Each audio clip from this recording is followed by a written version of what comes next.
আপনাদের সকলের উদ্দেশ্যে কিছু বলতে চাই।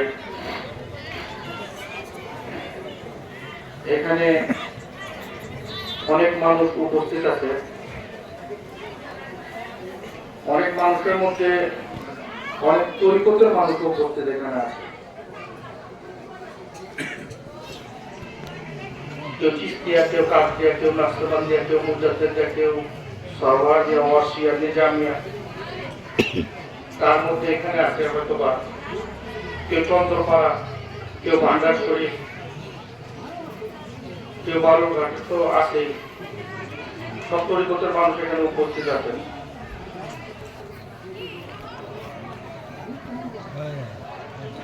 আপনাদের সকলের যেটাই থাক না কেন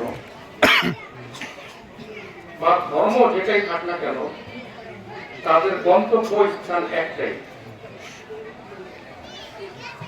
তরিকা বা ধর্ম এখানে এই জায়গায় বিভিন্ন জায়গা থেকে লোকজন আসে।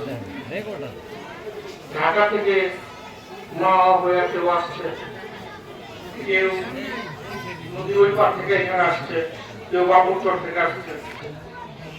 আসার পর তাদের মূল গন্তব্যটা কিন্তু সবাই বিভিন্ন জায়গা থেকে আইসা একটি খানকা শৈলী কিন্তু রাস্তাগুলো বিভিন্ন।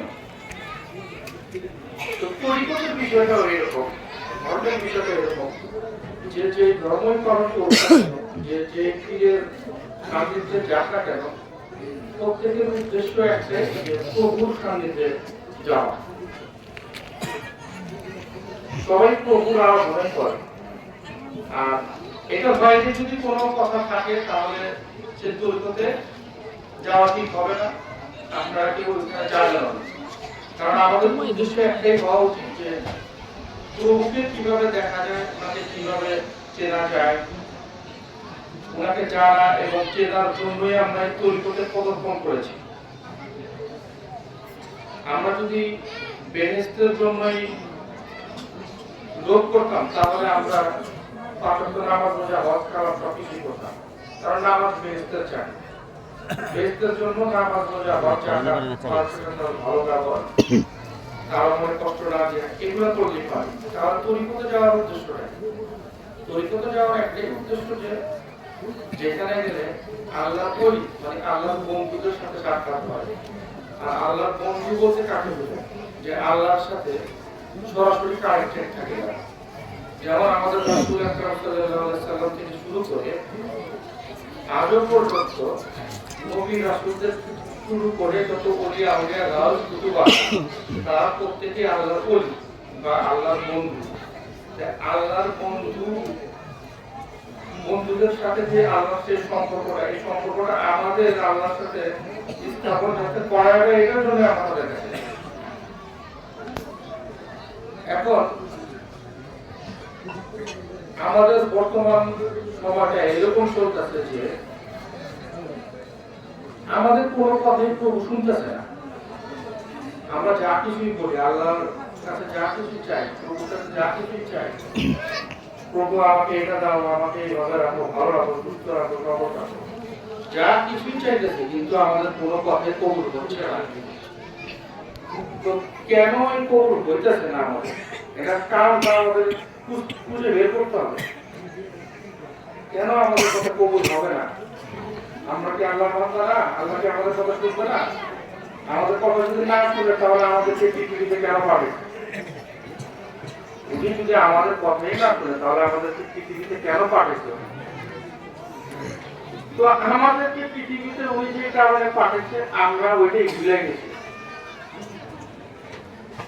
আমরা ওইটা বুঝে গিয়া ওনাকে দোষারোপ করতেছি যে আল্লাহ আমার কথা শুনে না, আল্লাহ আমার কথা শুনতেছে না, আমি যা চাইতেছি শুনতেছে না।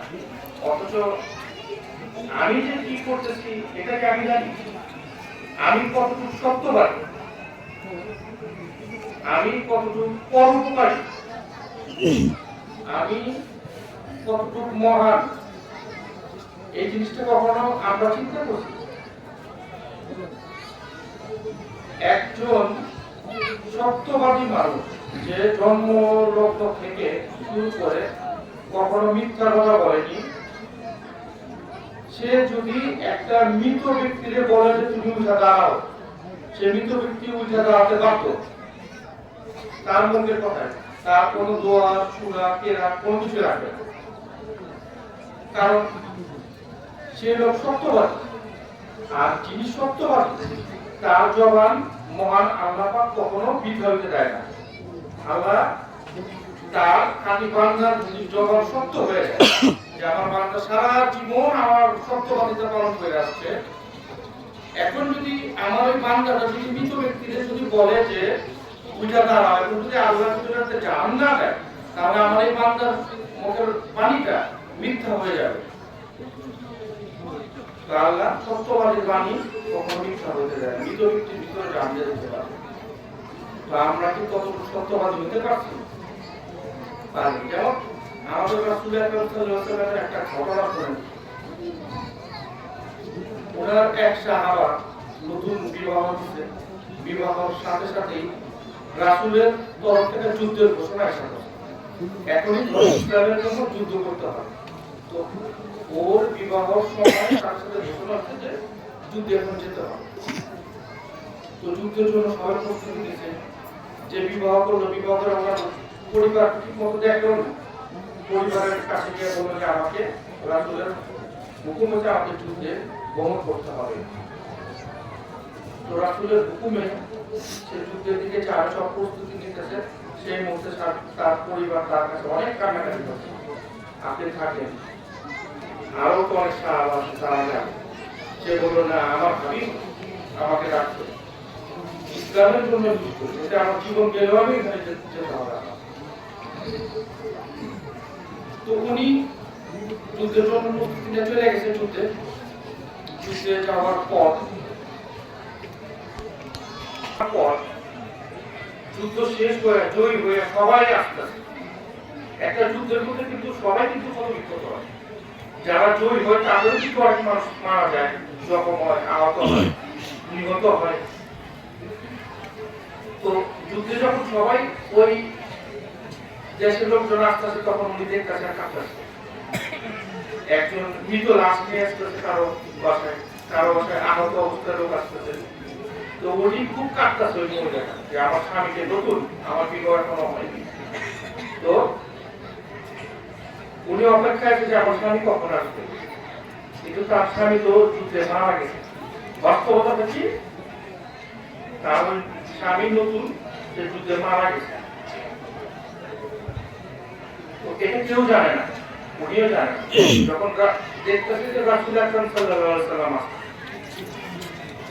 তো ওই মেয়েটা রাসূল আকরাম সাল্লাল্লাহু আলাইহি ওয়াসাল্লামের পায়ে ধইরা, পায়ের নিচে পইরা এমন ভাবে কান্না করতেছে যে হে রাসূল, আমার স্বামী কই? আপনি যে যুদ্ধে নিয়ে গেছেন ওনাকে, আমার স্বামী কোথায়? রাসূল সাল্লাল্লাহু আলাইহি ওয়াসাল্লাম ওই নারীর কান্না দেখা উনাকে বলতে পারলো না যে তোমার স্বামী মারা গেছে। উনার কান্নাটা দেখা রাসূল সাল্লাল্লাহু আলাইহি ওয়াসাল্লাম এত কষ্ট পেয়েছে যে উনাকে বলতে পারলো না যে তোমার স্বামী মারা গেছে। রাসূল কি বলল? যে ও আসতেছে। রাসূল শুধু এই কথা বলল যে ও আসতেছে। এই যে ও আসতেছে, এই কথাটা রাসূল সিম্পল এই কথাটা বলছে। তখন আল্লাহর আওয়াজ থেকে সাথে সাথে জিবরাইল আলাইহিস সালামের উপর হুকুম হয়, হে জিবরাইল, আজরাইলকে বলো যে ওই নারীর স্বামীর জান যেন ফিরে দেয়। তখন আজরাইল সালাম বলল যে কেন? এটা তো আপনার হুকুমে হয়েছে, আপনার হুকুম ছাড়া কারো জান আমি কবজ করি না, আপনার হুকুম ছাড়া কাউকে আমি জান কবজ করি না, কারো জান আমি নিই না। আপনার হুকুমে তার জান নেওয়া হয়েছে, আপনি হুকুম করছেন কি নেওয়া হয়েছে। তো এখানে কোনো হুকুম চলবে না। আমার হাবিব বলছে যে ওর স্বামী আসতেছে, ওর স্বামী যদি এখন না যায় তাহলে আমার হাবিবের জবান মিথ্যা হয়ে যাবে। আমি আমার রাসূলের জবান কখনো মিথ্যা হতে দেব না। আল্লাহ পাক তার রাসূল, আমাদের রাসূল পাক সাল্লাল্লাহু আলাইহি ওয়াসাল্লামকে এতটা ভালোবাসেন, উনি করে আল্লাহর কাছে দুই হাত তুলে কোনো দোয়া চায়নি, হে আল্লাহ তার স্বামীকে তুমি ফিরিয়ে দাও, কোনো দোয়া কালাম করেনি। করছে, জাস্ট এইটুকু বলছে আসতেছে। তার আসতেছে কথাটা রাখার জন্য আল্লাহ তাআলা একজন মৃত ব্যক্তিকে জীবিত করেছে। এরকম রাসূলের মতো যদি কেউ সত্যবাদী এরকম বলতে পারে, মহামানব বলতে পারে, কত যায় মানুষ আশরাফুল মাখলুকাত কেন ৮০০০ মাখলুকাতের মধ্যে সৃষ্টির শ্রেষ্ঠ জীব হচ্ছে মানুষ, তার মধ্যে আবার শ্রেষ্ঠ আছে। তার মধ্যে শ্রেষ্ঠ কি? যারা আখিরি জামানার নবীর উম্মতগণ, তারা সর্বযুগের সর্বশ্রেষ্ঠ মানব। যারা আখিরি জামানার নবীর উম্মতগণ, যেমন আমরা আখিরি জামানার নবীর উম্মতগণ পূর্বের যুগের নবীদের চেয়ে উঠে, পূর্বের যুগের নবীদের চেয়ে উঠে আখিরি জামানার নবীর উম্মতগণ। তাহলে আমরা কোন নবীর উম্মত? অথচ তাকে আমরা অনুসরণ করি, অনুকরণ করি, তার কথা মানি, সে কি বলে তার কথা শুনি। আমাদের রাসূলের যেভাবে প্রদর্শন যেভাবে চলে গেছে তার কথা রাখি। উনি বিদায় হয়ে সে শুনে বলে গেছে, শুনো লোক সকল, আমি তোমাদের মধ্যে দুটি জিনিস রেখে গেলাম। একটা হচ্ছে আল্লাহর পবিত্র কোরআন, দ্বিতীয়টা হচ্ছে আমার আহলে বায়াত, আহলে বায়াত, আহলে বায়াত। এই কথাটা রাসূল সাল্লাল্লাহু আলাইহি ওয়াসাল্লাম তিনবার বলছেন। রাসূল আকরাম সাল্লাল্লাহু আলাইহি ওয়াসাল্লাম এই কথাটা তিনবার বলছেন। বলছেন তোমরা যদি এই দুইটা জিনিস আঁকড়ায় ধরে রাখতে পারো, তাহলে তোমরা কখনো বিপদগামী হবে না। আমরা কতজন মানুষ আহলে বায়াতকে আঁকড়ায় ধরে রাখছি? পারছি? পারি। হ্যাঁ, আমরা সবাই তরিকত নিতেছি, বিভিন্ন পীরের কাছে যাইতেছি, ঠিকই যাইতেছি, কিন্তু ওইখানে গিয়ে কি আমরা নিজেদেরকে পরিবর্তন করতে পারছি? একজন পীরের কাছে গেলে যখন উনি তওবা করে, তওবা করার পর তার সমস্ত গুনাহ খাতা সব কিছু মাফ হয়ে সে নতুন একটা জীবনে পদার্পণ করে। নতুন জীবনে পদার্পণ করার পরে সে পুনরায় কি করে? সে আবার সে আগের মতোই হয়ে যায়। তাহলে সে যদি আগের মতো হয়ে যায়, তাহলে তার পীরের কাছে দীক্ষা, যেখান থেকে শিখতেছি এটাকে বলা হয় দীক্ষা। আর শিক্ষা যেটা মুখ থেকে বলতেছে, ওই বলে শিখতেছে, এটাকে বলা হয় শিক্ষা। তো আমরা যে যা কিছুই করতেছি, আজকে কত তরিকতে কত মানুষ আছে, কত কামের ওলির দরবারে কত মানুষ আছে, কিন্তু সবাই কি কামের হইতে পারছে? পারেনি। কেন? কেন পারেনি? আল্লাহ তাআলা সবাইকে সমান পরিপূর্ণ জীবন দান করেছে। আল্লাহ কোরআন বলছে, আমি প্রত্যেককে পরিপূর্ণ জীবন দান করছি। তাহলে পরিপূর্ণ জীবন যদি আল্লাহ তাআলা প্রত্যেককে দান করে থাকে, তাহলে সবাই পরিপূর্ণ হয় না কেন? আমি ঠকাইতে পারবো, তার সাথে মিথ্যা বলে আমি অনেক টাকা হাতায় দিতে পারবো। এত কিছু করার পর যদি আমি আল্লাহর কাছে দোয়া করে আল্লাহর কাছে চাই, আমি কিভাবে চাই? আমার তো লজ্জা থাকা উচিত যে আমি এত কিছু করার পরও আল্লাহর কাছে যে আমি চাই, এটা আমার তো লজ্জা থাকা উচিত যে আল্লাহ আমার কথা কিভাবে শুনবে। আমি কি ওই কাজ করছি? আল্লাহ কি কাজ কথা শুনবে? আমি তো ওই কাজ করি। একজন সত্যবাদী যদি বলে যে যাও তোমার এই রোগ ভালো হয়ে যাবে, তার কোনো দোয়া কেরাত কালাম করছি না। সত্যবাদীর মুখ সত্য, সে বলছে সত্য হতে হবে, এখানে মিথ্যা থাকতে পারে না। সত্যবাদী যদি বলে যে তোমার মৃত ব্যক্তি দাঁড়ায় যাও, সে দাঁড়ায় যাবে, কারণ তার জবান সত্য, মিথ্যা হতে দিবে না। এই তো আল্লাহ তার জবান মিথ্যা হতে দিবে না। এই বিষয়গুলো তো আর রাসূল আকরাম সাল্লাল্লাহু আলাইহি ওয়াসাল্লামকে আল্লাহ তাআলা এতটাই ভালোবাসে যে ওনাকে খুব ভালো ভালো শব্দ দিয়ে ওনাকে আখ্যায়িত করছে। ওনাকে ইয়া নবী বলছে, ইয়া রাসূল বলছে, ইয়া আইয়ুহাল মুযাম্মিল, ইয়া আইয়ুহাল মুদাসসির, ইয়াসিন। এই সমস্ত বাক্য আল্লাহ তাআলা রাসূলের প্রতি বলছে। উনি রাসূলকে এতটা সম্মান করছে। আল্লাহ বলছে, হে রাসূল, আমি আপনাকে এতটা সম্মান করি, এতটা সম্মান করি, এতটা সম্মান করি, দিনের শুরুটাই আমি আপনাকে দিয়ে করলাম। সুবহানাল্লাহ। দিনের শুরুটা কি? আমরা যখন দিনের শুরুটা আমাদের ফজরের নামাজ, ফজরের 4 রাকাত নামাজ, 2 রাকাত সুন্নত, 2 রাকাত ফরজ। আমরা যখন ফজরের নামাজ আদায় করতে যাই, সর্বপ্রথম আমাদের 2 রাকাত সুন্নত দিয়ে আদায় করতে হবে। সর্বপ্রথম 2 রাকাত সুন্নত করে তারপর 2 রাকাত ফরজ করতে হবে। আল্লাহ তাআলা ওনাকে এতটা আগে রাখছে, আর আমরা রাসূলকে এতটা পিছাইতেছি যে ওনাকে বলতেছি যে উনি সাধারণ মানুষ আমাদের মধ্যে। আমরা এটা ভাবতেছি ওই আমাদের মতো সাধারণ, আমার বাবা মা এটা আমার সাধারণ না, আমার যে জন্মদাতা মা বাবা তারাই তো সাধারণ না। একজন পিতার দিকে বা মাতার দিকে যদি সুনজরে কোনো সন্তান তাকায়, তাকে একটা কবুল ঘরের সব দেয় নাকি? সবাই জানে শরীয়ত বলতেছে, এখানে মারফতের কোনো কিছু নাই। একজন মা বাবার দিকে যদি কেউ করুণ ভাবে মায়ের চোখে কোন সন্তান তাকায়, তাকে কবুল ঘরের সব দেওয়া হয়। মা বাবা একটু সাধারণ না, যে যাদের তাকাইলে নাকি ঘরের সব পাওয়া যায়। তাহলে আমার রাসূলকে স্মরণ করলে কি কি পাওয়া যাবে? রাসূল আকরাম সাল্লাল্লাহু আলাইহি ওয়াসাল্লামকে অনুসরণ করলে কি কি পাওয়া যাবে? আল্লাহ তাআলা ওনাকে বলছে যে হে রাসূল, আপনার শাফায়েত ব্যতীত একটা লোকও জান্নাতে প্রবেশ করতে পারবে না। না না, একটা লোক বলতে কি বুঝায় এখানে? পূর্বের যুগে যত নবী রাসূল ছিল আদম আলাইহিস সালাম থেকে শুরু করে, তারাও রাসূলের কাছে হাত জোর করে দাঁড়া থাকবে, হে রাসূল আপনি আমাদেরকে শাফায়েত দান করেন। আমাদের রাসূল আকরাম সাল্লাল্লাহু আলাইহি ওয়াসাল্লাম তারা হাত জোর করে থাকতেন। তা আমরা কোন নবীর উম্মত? আমরা কোন নবীর উম্মত? আজকে আমরা কোথায় আছি? আমাদের ক্ষমতা থাকবে শক্তিশালী, আমরা সর্বশ্রেষ্ঠ থাকবো, অথচ আমরা সর্বনিম্ন হয়ে আছি। কেন? আমাদের আচার ব্যবহার এগুলোর কারণে। বর্তমান সমাজে যা কিছু চলতেছে, যা কিছু দেখতেছি, তরিকতের মধ্যে এমন এমন কিছু চলতেছে যে মানুষ তরিকতের ভিতরে পদার্পণ করতে এখন ভয় পাচ্ছে। এগুলো তরিকতে হয়, তরিকতে এই জিনিস হয়, তাহলে তরিকতের দরকার নেই। কিছু সংখ্যা ঘনিষ্ঠ মানুষ তরিকতটাকে সম্পূর্ণ নষ্ট করে দিয়েছে। যেমন নারী গঠিত কোনো ব্যাপার আছে, নারী গঠিত ব্যাপার আল্লাহ তাআলা নারী এবং পুরুষ দুইটাই সৃষ্টি করেছেন। নারীদেরকেও বায়াত গ্রহণ করতে হয়, পুরুষদেরকেও বায়াত গ্রহণ করতে হয়, কিন্তু পর্দা মেনটেন করতে হয়, সম্মান বোধ মেনটেন করতে হয়, এগুলো মেনটেন করে চলতে হয়। যেখানে এই সমস্ত পর্দা নাই, নারী পুরুষ সমান ভাবে এক জায়গায় থাকতেছে, একই জায়গায় চলাফেরা করতেছে, এই সমস্ত কিছু কিছু নিয়ম শৃঙ্খলা আছে যেগুলো শৃঙ্খলা থাকা দরকার, যেটা বিশৃঙ্খলা পরিণত হচ্ছে। এই বিশৃঙ্খলার কারণে আজকে তরিকতের মধ্যে এখন বদনাম। তরিকত একটা বদনাম কিসের কারণে? এই সমস্ত বিশৃঙ্খলার কারণে। এই বিশৃঙ্খলাকে শৃঙ্খলায় কিভাবে আনা যায়?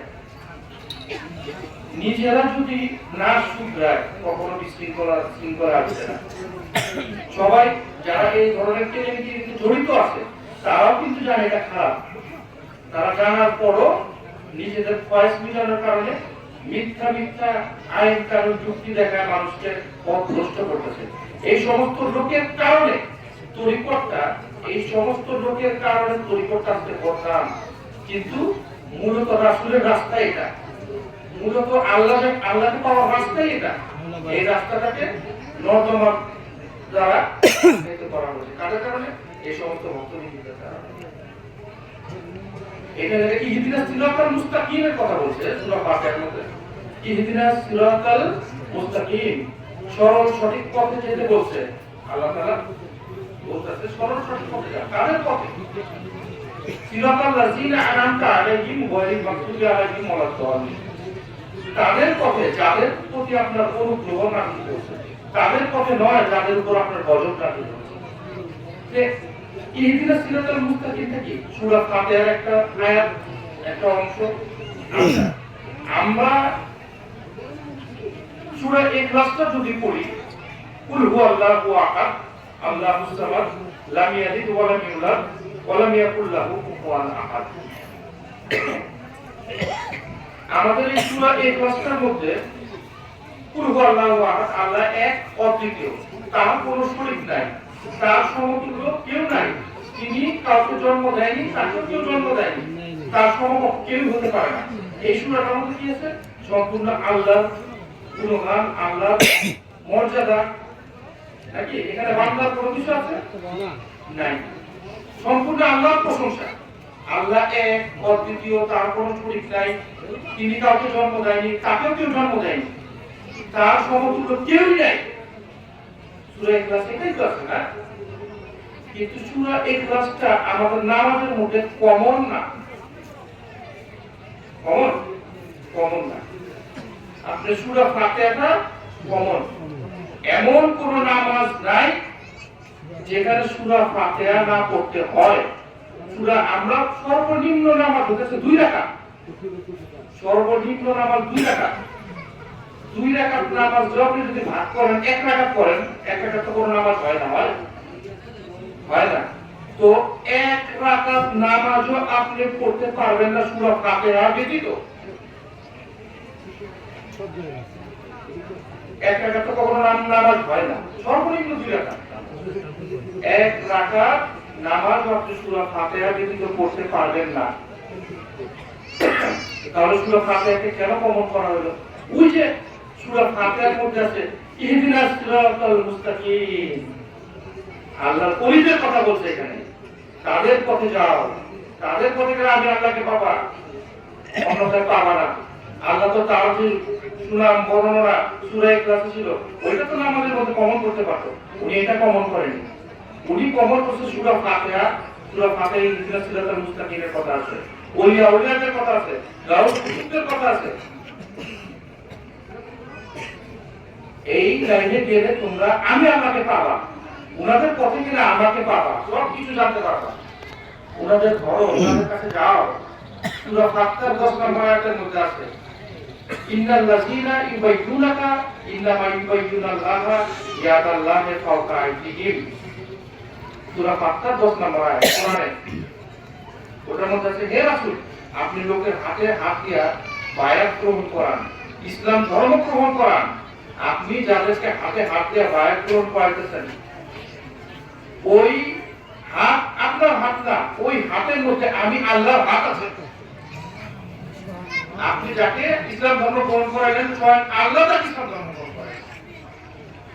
আল্লাহ তাআলা রাসূলকে এতটা মর্যাদা দিয়েছে। রাসূল বলতে কি বোঝায়? রাসূল কিন্তু শুধু আমাদের নবী না, এখানে রাসূল বলছে, রাসূল কিন্তু আমাদের নবী না।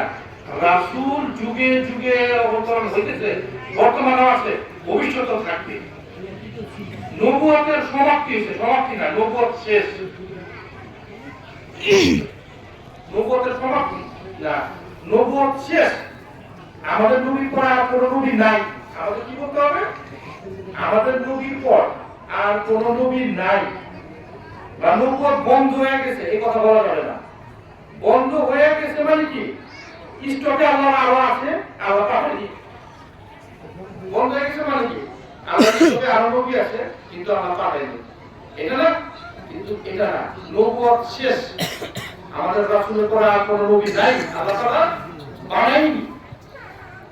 কিন্তু রাসূল, আল্লাহ তাআলা বলছে আমি প্রত্যেক যুগে যুগে রাসূল প্রেরণ করেছি, প্রত্যেক জাতিতে রাসূল প্রেরণ করেছি, প্রত্যেক গোত্রে রাসূল প্রেরণ করেছি, প্রত্যেক ভাষায় রাসূল প্রেরণ করেছি। তার মানে কি? রাসূল এখনো বর্তমান আছে, অতীতে ছিল, বর্তমান আছে, এবং ভবিষ্যতে রাসূল থাকবে। রাসূল কাকে বলা হয়? রাসূল কাকে বলা হয়? আল্লাহর রিসালাত। আল্লাহর রিসালাত মানে আল্লাহর বার্তা। আল্লাহর যে প্রভুর যে বার্তা আছে, সেই বার্তা লোক সমাজের মানুষের কাছে পৌঁছে যিনি দেয়, তাকেই রাসূল বলা হয়। মানে আল্লাহর রিসালাত প্রাপ্ত যে বান্দা, তাকেই বলা হয় রাসূল। নবী তো আমাদের দিনকে পূর্ণাঙ্গ করে দিয়ে গেছে, তারপরে উনি ভবিষ্যতে কি হবে না হবে সবকিছু বলে দিয়ে গেছে। রাসূল যদি মনে করেন যে পরিপূর্ণ হয়ে যেত, উনি তাহলে কেন মাওলা আলীকে বদলি করে গেলেন? উনি কি বলে যেতে পারতেন না, আমি তো সবকিছু তোমাদেরকে সব ঠিকঠাক করে দেখেছি, তোমরা এইভাবে চলবা, তোমরা কারো কাছে যাইবা না, আমাকে অনুসরণ করে চলবা। তার মানে কি? একজনকে উনি গদি মিশিয়ে রাখেন গেছে, কে? মাওলা আলী কারামুল্লাহ ওয়াজহ। কেন তাকে রাখছে? তার মানে কি? আমি যা কিছু কইরা দিয়ে গেছি এটা সমাপ্ত, পরবর্তীতে তোমাকে আগে আরো কিছু করতে হবে। যদি কোনো কিছু করতে না হতো মাওলা আলীকে, বা কোনো কিছু ধর্ম যদি পরিবর্তনশীল না হতো, ইসলাম যদি পরিবর্তনশীল না হতো, তাহলে মাওলা আলীকে বদলি করে যেত না, আরেকজনকে সিংহাসনের দায়িত্ব দিয়ে যেত না। তাহলে বলছে আমি তো সব করে দেখেছি, আর কেন দায়িত্ব দেওয়া গেল? দায়িত্ব এই কারণে দেওয়া হয়েছে, তার মানে পরে আরো কাজ আছে যেটা তার করতে হবে, এই কারণে তাকে দায়িত্ব দেওয়া হয়েছে। মাওলা আলীকে ওই কারণে দেওয়া হয়েছে। মাওলা আলী হাসান বসরি রহমতুল্লাহ লিখেছে, এইভাবে যুগের পর যুগ চিশতিয়া নিজামিয়া তরিকা খাজা সাহেব থেকে শুরু করে আমার দাদা পর্যন্ত তারা সবাই ইসলাম ধর্ম প্রচার করে আসছে। ইসলাম থেকে আসছে, ওলিয়া ওলিয়া থেকে আসছে। কোন মাওলানা মুফতি মুহাদ্দিস আল-হাদিস আসছে মাধ্যমে না, আল্লাহর ওলি গণের মাধ্যমে ইসলাম ধর্মটা আসছে। ইসলাম শব্দের অর্থ কি? ইসলাম শব্দের অর্থ হচ্ছে শান্তি। ইসলাম শব্দের অর্থ হচ্ছে শান্তি। হিন্দুরা কি বলে? ওম শান্তি। ওইও বলে শান্তি, আমরাও বলি ইসলাম শান্তি, একই শব্দ। আমি তোকে কি বলছি যে যে যে ধর্ম পালন করুক না কেন প্রত্যেকের গন্তব্য স্থান একটাই, সেটা কি? প্রভুর সান্নিধ্যে থাকা। না, তারা বিভিন্ন রাস্তায় যায়, সবাই এক জায়গায় মিলিত হয়েছে, রাস্তা বিভিন্ন, নিয়ম শৃঙ্খলা বিভিন্ন। এই কারণে তো বাইজিদ গোস্তানির মতন একজন কামেল ওলি বলে গেছে, কাবায় ঘুমিয়ে থাকা মুসলমানদের চেয়েও শ্রেষ্ঠ মন্দিরে জাগ্রত চিত্ত পূজারী।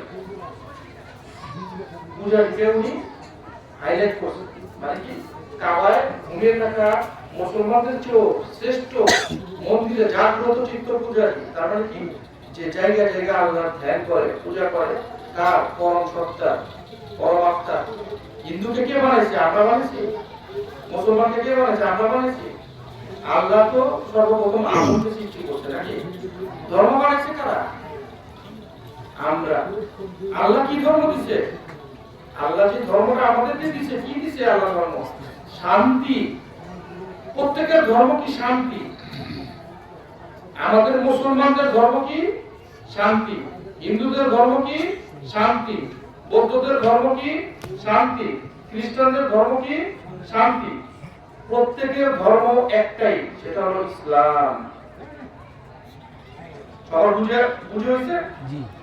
মুসলমানদের ধর্ম ইসলাম, হিন্দুদের ধর্ম ইসলাম, খ্রিস্টানদের ধর্ম ইসলাম এবং বৌদ্ধদের ধর্ম ইসলাম। ইসলাম মানে কি? শান্তি। যেখানে শান্তি শৃঙ্খলা বজায় রাখবে, প্রত্যেক যুগে যুগে নবী রাসূলগণ এই শান্তি প্রতিষ্ঠা করার জন্য এই পৃথিবীতে অবতরণ হয়েছে, যাতে অশান্তি সৃষ্টি না হয়। বুঝে দেশে দেশে যুদ্ধ হইতেছে, ইসলাম আছে ওইখানে? ইসলাম নাই, যুদ্ধ হইতেছে, ওইখানে অশান্তি হইতেছে, ওইখানে ইসলাম নাই। আমাদের এখানে চিটাচরে কত শান্তি, কত যুদ্ধ হইতেছে, সবাই সুচার বসার কথা শুনতেছে, এখানে কি ইসলাম বিরাজমান? একমাত্র আমাদের রাসূলই শান্তি, ইসলাম নাই। একজন হিন্দু যদি শান্তি প্রতিষ্ঠা করতে পারে, তার মধ্যে ইসলাম আছে। আল্লাহ কি বলছে? আল্লাহ যে আমাদের বিচার করবে, আমরা যে দুনিয়াতে যাবো, বেহেশতে যাবো, যে বিচারটা আল্লাহ তাআলা আমাদের করবে।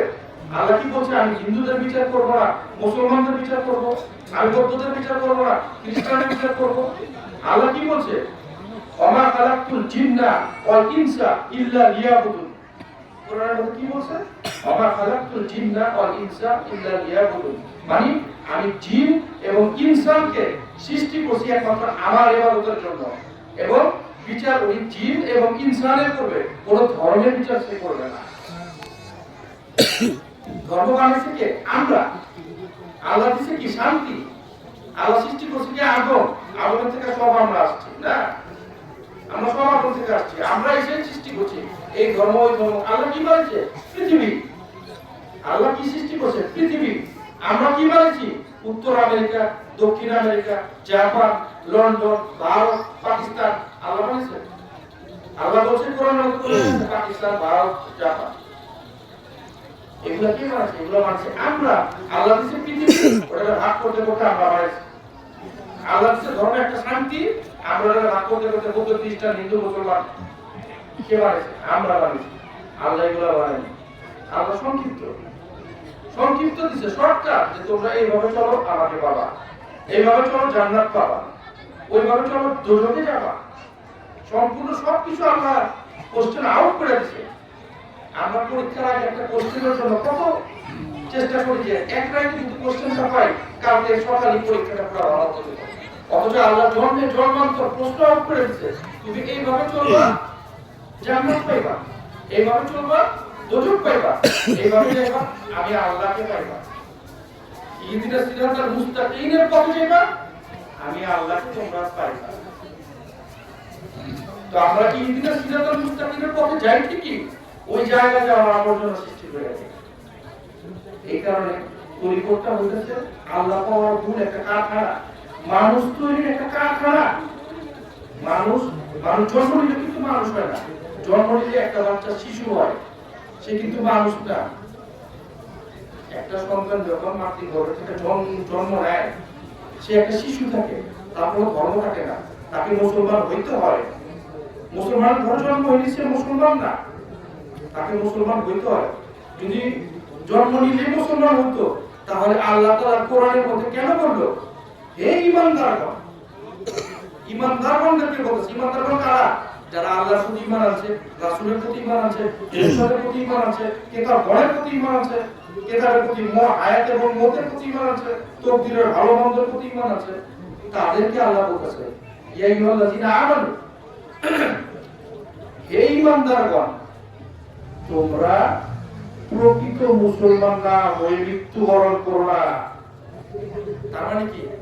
ঈমানদার হইতে পারো, কিন্তু তুমি প্রকৃত মুসলমান হইতে পারোনি। এই ঈমানদারগণ, তোমরা প্রকৃত মুসলমান না হয়ে মৃত্যুবরণ করো না। তাহলে প্রকৃত মুসলমান কিভাবে হইতে হয়? প্রকৃত মুসলমান হইতে হইলে একজন কামেল মুর্শিদের কাছে যেতে হবে। কামেল মুর্শিদের কাছে গিয়ে আত্মসমর্পণ করতে হবে। যখনই আত্মসমর্পণ করে, তখনই সে মরা হয়ে গেল। আত্মসমর্পণ করে না যারা ইয়া করে, আত্মসমর্পণ মানে কি? আত্মসমর্পণ করলো মানে কি? একজন কামেল মুর্শিদের কাছে যেতে হবে, অন্যদের কাছে গেলে নাও হবে। কামেল মুর্শিদের কাছে গিয়ে নিজেকে মৃত বলতে হবে। মৃত মানে কি? একটা লাশ যখন মারা যায়, ওই লাশকে কি করে? দইলা গোসল করায়, উঠায় বসায়, যা ইচ্ছা তাই করে। লাশ কি কিছু বলে? বলে আমার ব্যাপারে তুমি আমাকে আসতে দাও, জোরে দাও, লাশ কিছু বলে? হাজার ব্যথা পাইলেও বলে না। কেন বলে না? কারণ সে মৃত, মারা গেছে। সেম একজন কামেল মুর্শিদের কাছে কোনো ভক্ত গেলে সে মৃতই নিজেকে ভাবতে হবে। তার মুর্শিদ তাকে ইচ্ছা মতো দইলা, মাইক দিয়া, যেভাবে হোক টর্চার করে, বিভিন্ন ভাবে তাকে বিভিন্ন শিক্ষা দেব। দইলা মুসলে গোসল করে তাকে পরিপূর্ণ পাক পবিত্র করে আল্লাহর দরবারে হাজির করে। লাশকেও গোসল এই কারণে দেওয়া হয়, পাক পবিত্র করে আল্লাহর দরবারে হাজির করার জন্য লাশকে গোসল দেওয়া হয়। এরকম একজন ভক্তকেও মুর্শিদ এইভাবে গোসল টোসল করাচ্ছে। মৃত কিছু বলতে পারবে না। তাকে যদি বলে যে রাস্তা সারা দিন এখানে দাঁড়ায় থাকতে হবে, তাকে দাঁড়িয়ে থাকতে হবে। মৃত, কোনো কথা বলে নাই। সমস্ত কিছু করার পরে তাকে সুন্দরভাবে করে আল্লাহর কাছে সে পেশ করবে যে আমার বান্দা। মাঝে মাঝে পীরও ফক্র করে, পীরও অহংকার করে মুরিদদের নিয়ে, যে আমি এমন একজন মুরিদ তৈরি করতে পারছি। আল্লাহর কাছে অহংকার করে। যেমন ওসমান হারুন রহমতুল্লাহ আলাইহি অহংকার করছে। কাকে নিয়ে? মুরিদুল চিশতিকে নিয়ে।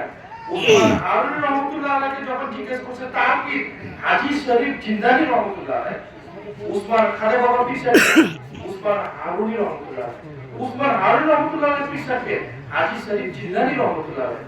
হাজী শরীফ জিন্দানি রহমতুল্লাহ আলাইহি খাজা মুরিদুল চিশতি রহমতুল্লাহ আলাইহি প্রশ্ন করলো, হে এই হাজী শরীফ জিন্দানি উসমান হারুন রহমতুল্লাহ আলাইহি প্রশ্ন করলো, হে উসমান, তুমি তো মঈনুদ্দিনের পিছে ঘুরতে ঘুরতে তোমার জীবনটা পার করে দিলা।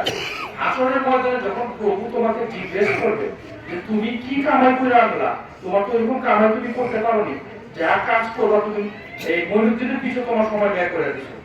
তখন উসমান হারুন রহমতুল্লাহ বলল, আমার মতো কামাই কেউ পৃথিবীতে করতে পারেনি, তোমার আবার কি কামাই?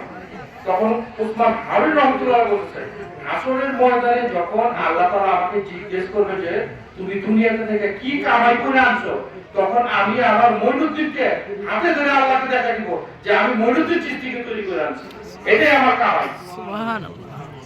যে খাজা মঈনুদ্দিন চিশতি রহমতুল্লাহ আলাইহি মেরাজে যাওয়ার সময় রাসূলের সাথে সাক্ষাৎ করতে, যে খাজা মঈনুদ্দিন চিশতি রহমতুল্লাহ আলাইহি ইমাম হাসান ইমাম হোসেনের বংশধর থেকে আসছে, যে খাজা মঈনুদ্দিন চিশতি রহমতুল্লাহ আলাইহির মাধ্যমে আমরা চিশতিয়া নিজামের তরিকা পাইছি, উনি খাজা মঈনুদ্দিন চিশতি।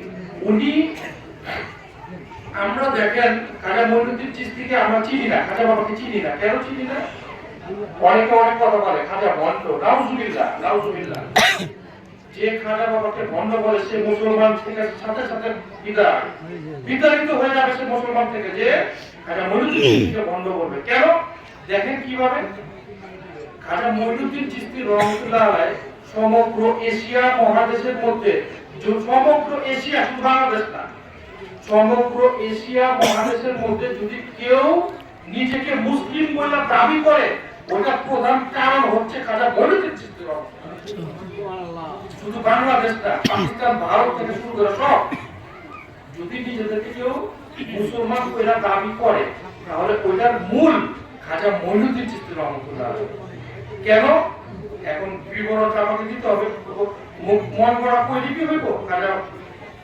কারণটা দেখেন কেন খাজা মঈনুদ্দিন চিশতি রহমাতুল্লাহকে ভারতবর্ষে পাঠানো হলো। খাজা মঈনুদ্দিন চিশতি রহমাতুল্লাহ পীর সাহেবের মুরিদের নাম কি, যাকে উনি খেলাফত দিয়েছে, ওনার মুরিদের নাম হতেছে কুতুবউদ্দিন বখতিয়ার কাকি রহমাতুল্লাহ। কুতুবউদ্দিন বখতিয়ার কাকি কাকে খেলাফত করছে? বাবা ফরিদ গঞ্জি সাকার রহমাতুল্লাহ আলাইহি। বাবা ফরিদ গঞ্জি সাকার রহমাতুল্লাহ আলাইহি কাকে খেলাফত করছে? হযরত খাজা সুলতান নিজামউদ্দিন আউলিয়া মাহবুবে ইলাহি রহমাতুল্লাহ আলাইহি, যিনি দিল্লিতে এখন আছে। তো নিজামউদ্দিন আউলিয়া পর্যন্ত আমি এখানে চুপ থাকলাম, বাকিটা দেখাইতেছে কিভাবে খাজা মঈনুদ্দিন চিশতি সিলসিলা আসছে। দেখেন, আজকে যদি আপনাকে আমি প্রশ্ন করি আপনার বাবা কি, হিন্দু না মুসলমান? আপনি বলবেন কি আমার বাবা মুসলমান। যদি বলে আপনার দাদা কি, তখন আমার দাদাও মুসলমান। এখন যদি বলি তার দাদা কি, তখন তার দাদা মুসলমান। দুই তিন দাদা করেন, তার দাদা তার দাদা তার দাদা, তারপর কি দেখবেন? তারপর দেখবেন যে হিন্দুর ঘর থেকে আপনার নাকি, তারপর দেখবেন কি একজন হিন্দুর ঘর থেকে আপনারা এসেছেন, পরে মুসলমান হয়েছেন। আপনার বাবা মুসলমান, আপনার দাদা মুসলমান, তার দাদা মুসলমান হতে পারে, ওই দাদার দাদা মুসলমান হতে পারে, কিন্তু তার দাদারা দেখবেন যে হিন্দু থেকে মুসলমান হয়েছে। সর্বপ্রথম কি ছিল? হিন্দু ধর্ম। মুসলমান ধর্ম কবে আসছে? আমাদের রাসূল আনছে 1500 বছর আগে। আর সনাতন ধর্ম ছিল হাজার হাজার বছর আগে। সনাতন থেকে তো সবাই মুসলিমে আসছে। তাহলে এই যে আমরা হিন্দু থেকে মুসলমান কিভাবে আসলাম? নিজামউদ্দিন আউলিয়া পর্যন্ত আমি স্টপ ঘোষণা দিলাম। নিজামউদ্দিন আউলিয়া পর্যন্ত কেন দিলাম? আমাদের সিলেটের শাহজালাল রহমাতুল্লাহ আলাইহি, উনি বড় ঘটনা, গৌর গোবিন্দ আর শাহজালাল রহমাতুল্লাহ আলাইহির একটা ঘটনা আছে ধর্ম নিয়ে। যখন বুরহানুদ্দিন নামে এক লোক ছিল মুসলমান, তার ছেলেকে নিয়ে এই ঘটনাটা। তার ছেলেকে ওই সময় এই গৌর গোবিন্দ টুকরা টুকরা করে, মাংসের মতো টুকরা টুকরা করে পানিতে ভাসায় দিচ্ছে। কেন? বুরহানুদ্দিন গরুর মাংস, গরু জবাই করছে। এই কারণে এই ধর্মটা, সনাতন ধর্মটা কত কঠিন ছিল। এই কারণে ওই লোক বুরহানুদ্দিন দিল্লিতে পর্যন্ত আসছিল না রাষ্ট্র, বিচার নিয়ে গেছে কার কাছে? নিজামউদ্দিন আউলিয়া সাহেবের দরবার শরীফে উনি বিচার নিয়ে গেছে। হে হুজুর, হে রাসূল, আমাকে বাঁচান, আমাদের দেশে এরকম হয়েছে, আমার গোত্রে মানুষ আমার ছেলেকে টুকরা টুকরা করে কেটে ফেলছে, আমাদের মুসলমানদেরকে কাউ গরু খেতে দিতেছে না, এখানে বিভিন্ন ভাবে আমাদেরকে নির্যাতন করা হচ্ছে। তখন নিজামউদ্দিন আউলিয়া সাহেব কি বললো? পাশে বসছিল শাহজালাল রহমাতুল্লাহ আলাইহি, ওরা ভক্ত, নিজামউদ্দিন আউলিয়া সাহেবের ভক্ত। তখন নিজামউদ্দিন আউলিয়া সাহেব বলল, হে শাহজালাল, যাও বাংলার মাটিতে যাও, তুমি যুদ্ধ ঘোষণা করো ইসলামের পক্ষে, গৌর গোবিন্দকে ধ্বংস করো, ইসলামকে প্রতিষ্ঠিত করো। তখন এই শাহজালাল রহমাতুল্লাহ আলাইহিকে নিজামউদ্দিন আউলিয়া সাহেব বাংলার মাটিতে পাঠিয়ে দাও। এরকম ভাবে শাহজালালের সাথে 360 জন আউলিয়া ছিল। এরকম 12 আউলিয়া, 360 আউলিয়া কোথেকে আসছে? ভারতের থেকে আসছে। ভারতের কার মাধ্যমে আসছে? ওই যেখানে মঈনুদ্দিন চিশতি রহমাতুল্লাহ, কত আগে বুঝে গেছি। মঈনুদ্দিন চিশতি রহমাতুল্লাহ, খাজা মঈনুদ্দিন চিশতি, তারপর কুতুবউদ্দিন বখতিয়ার কাকি, তারপর বাবা ফরিদ গঞ্জি সাকার রহমাতুল্লাহ, তারপর নিজামউদ্দিন আউলিয়া সাহেব, তারপর সমস্ত এশিয়া মহাদেশে ইসলাম ছড়াচ্ছে। তাহলে আজকে যে আমরা নিজেদেরকে ইসলামে মুসলিম বলে দাবি করি, তাহলে এটার প্রধান কর্তা কে? খাজা মঈনুদ্দিন চিশতি রহমাতুল্লাহ। ওনার মাধ্যমে আজকে আমরা মুসলমান। এই ওলিয়া উলিয়াদের মাধ্যমে আমরা মুসলমান। শাহজালাল রহমতুল্লাহ থেকে আসছে, ভারত থেকে আসছে, বিভিন্ন বিভিন্ন জায়গা থেকে ওলিয়া উলিয়ারা বাংলার মাটিতে আসছে। কি কারণে? ইসলাম প্রচার করার জন্য। খাজা বাবাকেও ভারতবর্ষে পাঠানো হয়েছে কি কারণে? ইসলাম প্রচার করার জন্য। কে পাঠাচ্ছে? আমাদের রাসূল আকরাম সাল্লাল্লাহু আলাইহি ওয়াসাল্লাম। ওনার সাথে চুক্তি ছিল মেরাজের সময় যে মঈনুদ্দিন যাবে, ইসলাম ধর্ম প্রচার করবে। সময় কম, সামনে আবার এখানে পালা গান আছে, আবার কিছু কথাবার্তা বলবো, আলোচনা করলে সারা রাতেও শেষ হবে না। তাই আপনারা একটা জিনিস মনে রাখবেন, কোনটা ভালো কোনটা মন্দ এটা কিন্তু উভয়ই জানে, প্রত্যেকের ভিতরে জানে। প্রত্যেকের ভিতরে বিবেক বলে একটা জিনিস আছে, তারা কিন্তু জানে যে কোনটা ভালো এবং কোনটা মন্দ। তাদের বিবেককে প্রশ্ন করে না ওই কাজগুলো আপনারা করবেন। ওই কাজের বিরুদ্ধে যদি কোনো কাজ করেন তাহলে আপনার আল্লাহকে আপনার মুর্শিদ আপনার কথা শুনবে না। মুর্শিদের কাছ থেকে যেটা আশা করেন সেটা কখনোই আপনারা পাবেন না। কেন পাবেন না? মুর্শিদের হইতে হইলে নিজেকে ওইভাবে তৈরি করতে হবে, নিজের মুখটাকে পবিত্র করতে হবে। শুধু মুখটা, সমগ্র নিজেকে পবিত্র করতে হবে। তারপরে আপনার কথা মুর্শিদ শুনবে, কারেন্টের মতো কাজ করবে। আল্লাহ বলছে ওয়াশকুরুনি ওয়াশকুরুকুম ওয়াশকুরুনি ওয়ালা তাকফুরুন, তুমি আমাকে একবার ডাকো আমি তোমাকে 10 বার ডাকবো। আল্লাহ নিজে বলছে না যে তুমি আমাকে স্মরণ করো আমিও তোমাকে স্মরণ করব। যেমন আল্লাহ কোন ইবাদত আছে? আল্লাহ কার জন্য ইবাদত করে? আল্লাহ কোন ইবাদত বন্দেগী আছে? নাই। বান্দার ইবাদত আছে আল্লাহর জন্য, নাকি? দেখেন আল্লাহ নিজে ইবাদত করে কার? আমাদের রাসূল আকরাম সাল্লাল্লাহু আলাইহি ওয়াসাল্লাম। কিভাবে? ইন্নাল্লাহা ওয়া মালাইকাতাহু ইউসাল্লুনা আলান নবী ইয়া আইয়ুহাল্লাযীনা আমানু সাল্লু আলাইহি ওয়া সাল্লিমু তাসলিমা। ইন্নাল্লাহা ওয়া মালাইকাতাহু কি? ফেরেশতাগণকে বলতেছে আল্লাহ, হে মালাইকাগণ, হে ফেরেশতাগণ, তোমরা আমার হাবিবের নামে সালাম ও দুরূদ পেশ করো। আমি আল্লাহ তার প্রতি দুরূদ ও সালাম পেশ করি। আল্লাহ তার প্রতি দুরূদ ও সালাম পেশ করে, আর আমাকে আমাদের নবীকে সালাম বলি। এখন রাসূল নিয়ে যদি কথা বলি এই রাত শেষ হবে না, আরো 2টা রাত লাগবে।